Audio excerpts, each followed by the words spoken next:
ইরানের সর্বোচ্চ নেতা আয়াতুল্লাহ খামেনিকে হত্যার পর যুক্তরাষ্ট্র, ইসরায়েল ও ইরানকে ঘিরে মধ্যপ্রাচ্যের সংঘাত আরও বিস্তৃত মাত্রা পেয়েছে। পাল্টাপাল্টি আক্রমণের হুঁশিয়ারি আর তীব্র প্রতিক্রিয়ায় বড় ধরনের আঞ্চলিক সংঘাতের আশঙ্কা তৈরি হয়েছে। ইরানের সর্বোচ্চ নেতার মৃত্যুকে কেন্দ্র করে বিশ্বজুড়ে কড়া প্রতিক্রিয়া হয়েছে। বিস্তারিত জানাচ্ছেন Imtiaz Ahmed. Colour expert, George sap এবং মাইল্ড অন হ্যান্ডস টেকনোলজি সমৃদ্ধ অরিক্স ক্রিস্টাল ওয়াশ আপনার লন্ড্রি এক্সপার্ট।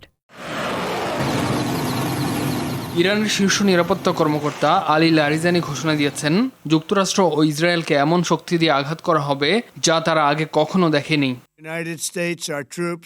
অন্যদিকে মার্কিন প্রেসিডেন্ট ডোনাল্ড ট্রাম্পও পাল্টা হুঁশিয়ারি দিয়ে বলেন, ইরানের যে কোনো আগ্রাসনের জবাব শক্ত হাতে দেওয়া হবে। এমন পাল্টাপাল্টি উত্তেজনার মধ্যেই আন্তর্জাতিক অঙ্গনে শুরু হয়েছে কূটনৈতিক প্রতিক্রিয়া। খামেনির হত্যার তীব্র নিন্দা জানিয়েছে রাশিয়া।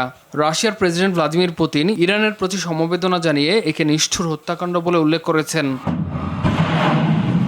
উত্তর কোরিয়াও খামেনি হত্যার ঘটনায় তীব্র নিন্দা জানিয়েছে। খামেনির মৃত্যু যুক্তরাষ্ট্র ও ইসরায়েলের যৌথ আগ্রাসনের জঘন্য ফল বলে উল্লেখ করেছে ফিলিস্তিনের স্বাধীনতাকামী সংগঠন হামাস। বিশ্লেষকদের মতে, খামেনি হত্যাকাণ্ড শুধু ইরান যুক্তরাষ্ট্র সম্পর্ক নয়, গোটা মধ্যপ্রাচ্যের শক্তির ভারসাম্যকে নাড়িয়ে দিয়েছে। ইরানের হাতে রয়েছে শক্তিশালী ক্ষেপণাস্ত্র ভান্ডার এবং আঞ্চলিক মিত্রগোষ্ঠী, যারা যে কোনো মুহূর্তে চলমান সংঘাতকে আরও বিস্তৃত করতে পারে।